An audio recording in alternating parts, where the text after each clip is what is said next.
Prime Minister also said opposition claims of racial bias in the closure of sugar estates is mischievous and must be stopped. How can you try to divide people? All of you are people, all of us are Guyanese. And we all are looking to find a solution for this mess. The Prime Minister added that the estates which are being retained are in predominantly East Indian areas. He questioned the logic of the opposition's arguments. I don't believe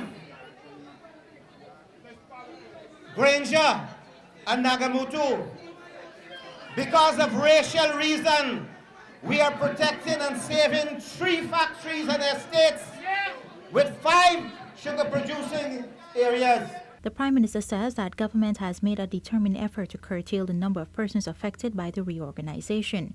He maintains that the reorganization was necessitated by the previous government's mismanagement of the industry. 11,000 workers' jobs are being protected by the action we have taken to provide more funds in addition to the 32 billion.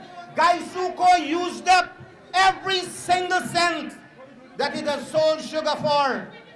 Between 1992 and 2015, it used up $260 billion.